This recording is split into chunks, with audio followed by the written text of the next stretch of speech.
என்னைய பாலியல் குற்றவாளின்னு நீங்க எப்படி சொல்றீங்க? நீங்க நீதிபதியா? ஒரு பாலியல் தொழிலாளி அவர்.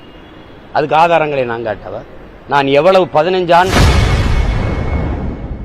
விசாரணை நடந்து கொண்டு இருக்கும் பொழுது அதற்குள் தன்னை பாலியல் குற்றவாளி என்று எப்படி அனைவரும் முடிவு செய்யலாம் என இன்று செய்தியாளர்களை சந்தித்து பேசிய நாம் தமிழர் கட்சி ஒருங்கிணைப்பாளர் சீமான் ஆவேசமாக கேள்வி எழுப்பியுள்ளார். ஒரு அரசியல் கட்சி தலைவராக கண்ணியம் இல்லாமல் எது கண்ணியம்னு சொல்லுங்க.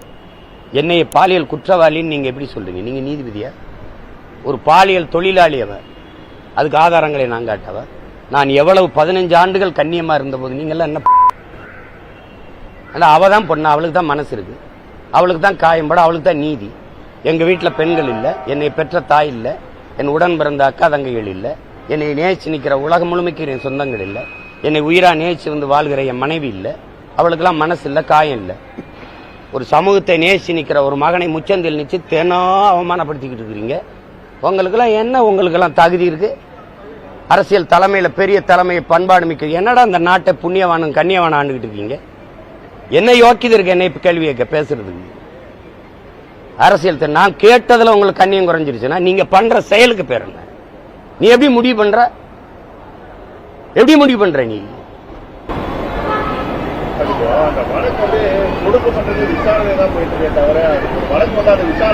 தெரியுதுல்ல, விசாரணைன்னு தெரியுதுல்ல. நீ எப்படி முடிவு பண்ண பாலியல் குற்றவாளின்னு? உன்னை யார் எப்படி பேச சொல்றது? வழக்கை தொடுத்தது நான். வழக்கு நடந்துகிட்டு இருக்குல்ல, அதுக்குள்ள நீ வந்து ஒரு பாலியல், நீங்கள் ஒரு பாலியல் குற்றவாளின்னு சொல்ல நீ யார்? நீ யாரு? எப்படி சொல்லுவ? எப்படி சொல்லுவ? அது தொடுக்கப்பட்டிருக்கு. இன்னைக்கு கேரளால நேத்து வந்த தீர்ப்பு என்ன? ஒரு பெண் சொல்லுவதாலேயே அது அப்படியே உண்மையா இருக்குன்னு எப்படி நம்புறீங்க? கேட்டிருக்காரா இல்லையா நீதிபதி? அவரும் நீதிபதி தானே, நீதிபதி தானே. அப்புறம் பக்கத்துல தானே இருக்கு, 15 கிலோமீட்டர் தூரத்துல. சொல்லலாம் தம்பி, 1000 பேர் சொல்லலாம். இப்ப நான் உங்க மேல பழி சொல்லவா? சொல்லிட்டு போவா? யாரும் சொல்லலாம். அப்படியே ஏற்கனவே இருக்க விசாரணை நடந்துகிட்டு இருக்கும்போது நீ எப்படி குற்றச்சாட்டை வைப்ப? விசாரணை முடிவில் தானே தெரியணும். அதுக்குள்ள ஏன் நீ இந்த குற்றச்சாட்டை வைக்கிற? உன் நோக்கம் என்ன? நீ என்ன தகுதியை பத்தி பேசுற, அருகதை பத்தி பேசுற? செய்திகளை உள்ளது உள்ளபடி தெரிந்து கொள்ள ரெஃப்ளெக்ட் நியூஸை சப்ஸ்கிரைப் பண்ணுங்க.